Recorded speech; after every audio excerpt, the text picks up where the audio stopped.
साथियों, लद्दाख के लोगों का हित हमेशा हमारी प्राथमिकता रहा है। मुझे याद है कोरोना के समय में करगिल क्षेत्र के हमारे कई लोग ईरान में फंस गए थे। उन्हें वापस लाने के लिए मैंने व्यक्तिगत स्तर पर काफी प्रयास किए। ईरान से लाकर उन्हें जैसलमेर में ठहराया गया था और जब स्वास्थ्य की दृष्टि से पूरी तरह संतोषजनक रिपोर्ट मिले, उसके बाद उन सबको उनके घर तक यहां पहुंचाया था। हमें संतोष है कि हम अनेकों जिंदगियों को बचा पाए। यहां के लोगों की सुविधाएं बढ़े,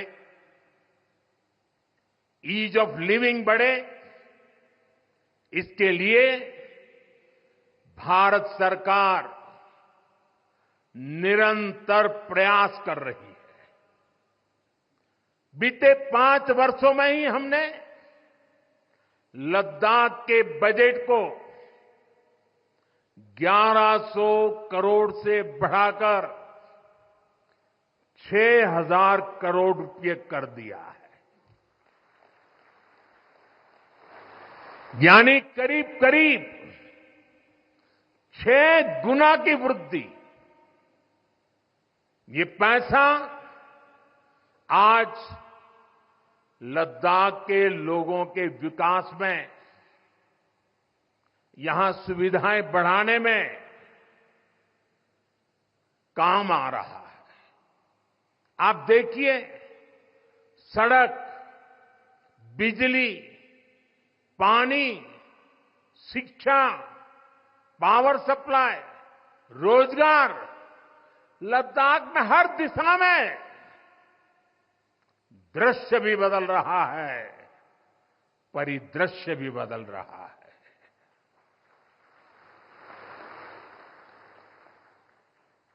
पहली बार यहां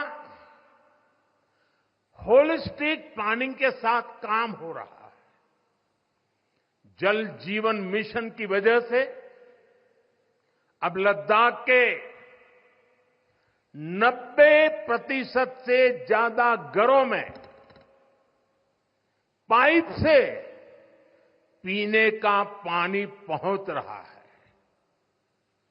लद्दाख के युवाओं को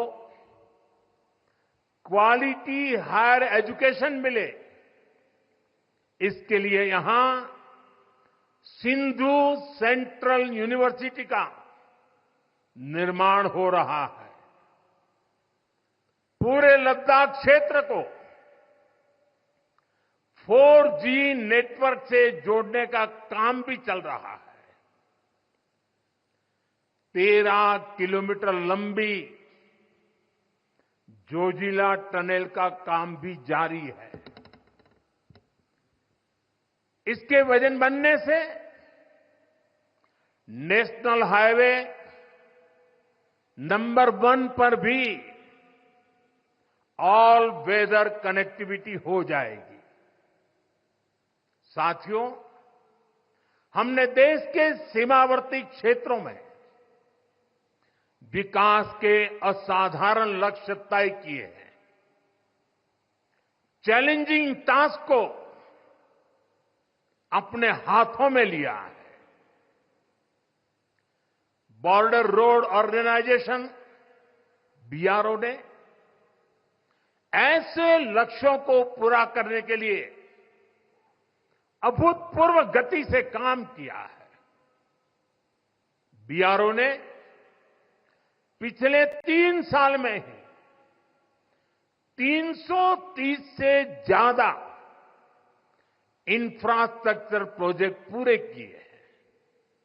इसमें लद्दाख के विकास कार्यों से लेकर पूर्वोत्तर में सेला टनल जैसे प्रोजेक्ट भी शामिल है।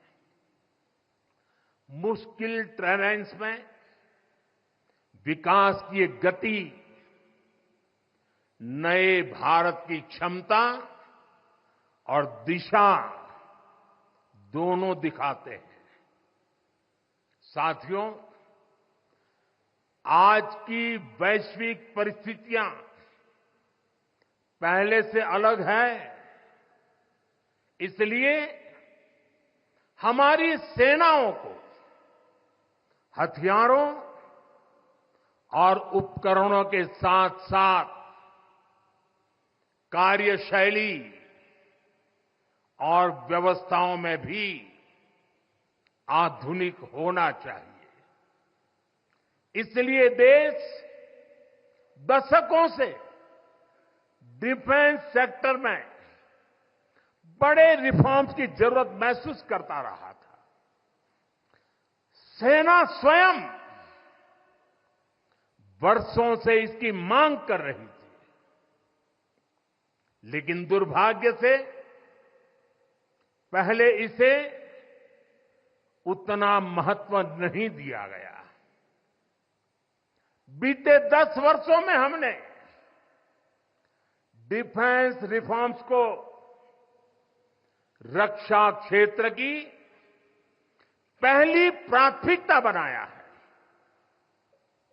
इन रिफॉर्म्स के कारण आज हमारी सेनाएं ज्यादा सक्षम हुई हैं, आत्मनिर्भर हो रही है। आज डिफेंस प्रोक्योरमेंट में बड़ी हिस्सेदारी भारतीय डिफेंस इंडस्ट्री को दी जा रही है। डिफेंस में रिसर्च एंड डेवलपमेंट बजट का भी 25% प्राइवेट सेक्टर के लिए रिजर्व किया गया है। ऐसे ही प्रयासों का परिणाम है कि भारत का डिफेंस प्रोडक्शन अब 1.25 लाख करोड़ रुपए से ज्यादा हो चुका है। कभी भारत की गिनती हथियार मंगाने वाले देश के रूप में भी थी। अब भारत एक्सपोर्टर के तौर पर अपनी पहचान बना रहा है।